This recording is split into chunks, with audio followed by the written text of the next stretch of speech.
Hello friends, இன்றைக்கி நம்ம வீடியோவில் எலக்ட்ரிக் ஜென்ரேட்டரை பற்றி தான் பார்க்க போகிறோம். ஃபஸ்ட்டு எலக்ட்ரிக் ஜென்ரேட்டர்னால் என்னென்னு பார்த்தீங்கன்னா, ஒரு மெக்கானிக்கல் எனர்ஜியை எலக்ட்ரிக் எனர்ஜியை கன்வெர்ட் பண்ணுற ஒரு டிவைஸ் தான் பார்த்தீங்கன்னா எலக்ட்ரிக் ஜென்ரேட்டர். இப்போ இது எப்படி ஒர்க் ஆகுதுன்னு நம்ம டீட்டெயிலாக பார்ப்போம்.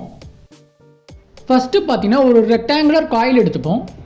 இந்த காயிலோட எண்டை பார்த்தீங்கன்னா ஏபிசிடின்னு மார்க் பண்ணுவோம். இந்த காயிலோட ரெண்டு சைட்லேயும் 2 போல்ஸ் ஆஃப் பர்மனன்ட் மேக்னெட்டை வைப்போம்.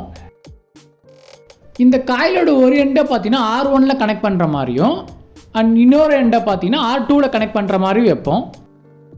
இந்த R1 R2ஓட ரிங்கோட இன்னர் சைடில் பார்த்தீங்கன்னா இன்சுலேட்டராக மாற்றுவோம்.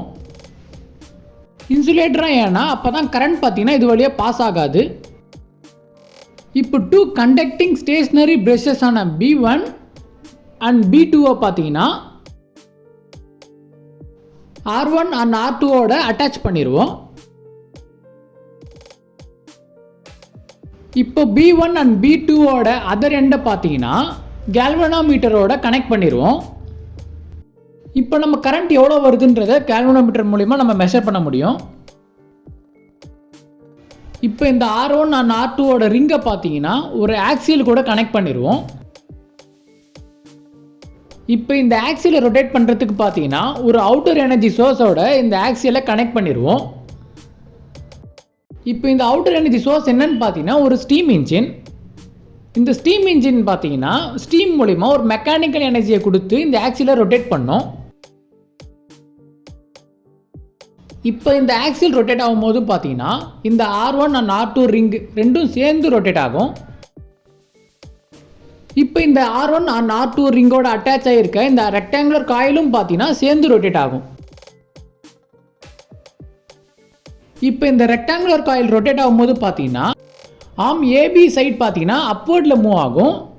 அதே மாதிரி ஆர்ம் சிடி சைட் பார்த்தீங்கன்னா டவுன்வர்டில் மூவ் ஆகும். இப்போ இந்த ரெக்டாங்குலர் காயில் பார்த்தீங்கன்னா இந்த மேக்னெட்டிக் ஃபீல்ட் நடுவில் தான் பார்த்தீங்கன்னா மூவ் ஆகிட்டு இருக்கும். ஸோ அதனால் பார்த்தீங்கன்னா இந்த ரெக்டாங்குலர் காயில் இருக்கிற மேக்னெட்டிக் ஃபீல்டு பார்த்தீங்கன்னா சேஞ்ச் ஆகிட்டே இருக்கும்.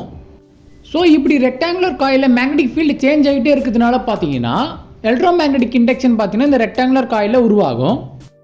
ஸோ எலக்ட்ரோ மேக்னெட்டிக் இண்டக்ஷன் படி பார்த்தீங்கன்னா எப்போல்லாம் ஒரு காயிலில் மேக்னெட்டிக் ஃபீல்டு சேஞ்ச் ஆகிட்டு இருக்கோ ஸோ அப்போல்லாம் பார்த்தீங்கன்னா அந்த காயிலில் ஒரு கரண்ட் இன்டியூஸ் ஆகும். இப்போ இந்த ரெக்டாங்குலர் காயிலில் மேக்னெட்டிக் ஃபீல்ட் சேஞ்ச் ஆகிட்டு இருக்கிறதுனால பார்த்தீங்கன்னா கரண்ட் பார்த்தீங்கன்னா இந்த ரெக்டாங்குலர் காயிலில் உருவாகும். இப்போ இந்த ரெக்டாங்குலர் காயில் கிளாக் வைஸில் ரொட்டேட் ஆகும்போது பார்த்தீங்கன்னா நம்ம ஏபி சைடில் ஃப்ளெமிங்ஸ் ரைட் ஹேண்ட் ரூலை அப்ளை பண்ணுவோம்.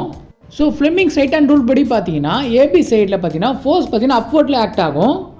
மேக்னெட்டிக் ஃபீல்டு பார்த்தீங்கன்னா லெஃப்ட் டு ரைட் ஆக்ட் ஆகும். ஸோ கரண்ட் பார்த்தீங்கன்னா ஏபி டைரக்ஷனில் போகும். அதே மாதிரி இப்போ சிடி சைடில் Fleming's right hand rule apply பண்ணும்போது பார்த்தீங்கன்னா ஃபோர்ஸ் பார்த்தீங்கன்னா டவுன்வர்ட்ஸில் ஆக்ட் ஆகும். மேக்னெட்டிக் ஃபீல்டு பார்த்தீங்கன்னா லெஃப்ட் டு ரைட் ஆக்ட் ஆகும். ஸோ கரண்ட் பார்த்தீங்கன்னா சிடி டைரக்ஷனில் போகும். ஸோ இந்த ஃப்ளெமிங்ஸ் ரைட் ஹேண்ட் ரூல் வச்சு பார்த்தீங்கன்னா இந்த ரெக்டாங்குலர் காயிலில் உருவாகிற இந்த இன்டியூஸ்ட் கரண்ட் ஏபிசிடி டைரக்ஷனில் தான் போகுன்றதை நம்ம கண்டுபிடிக்கிறோம். ஸோ இந்த இன்டியூஸ்ட் கரண்ட் பார்த்தீங்கன்னா எக்ஸ்டர்னல் சர்க்யூட்டில் B2லேருந்து B1க்கு ஃப்ளோ ஆகும்.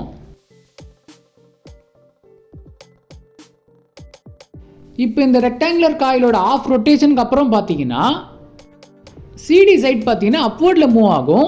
அதே மாதிரி ஏபி சைட் பார்த்தீங்கன்னா டவுன்வர்டில் மூவ் ஆகும். ஸோ இதனால் பார்த்தீங்கன்னா இன்டியூஸ்ட் கரண்ட்டோட டைரக்ஷன் பார்த்தீங்கன்னா இந்த போத் ஆர்ம்லேயும் பார்த்தீங்கன்னா சேஞ்ச் ஆகும்.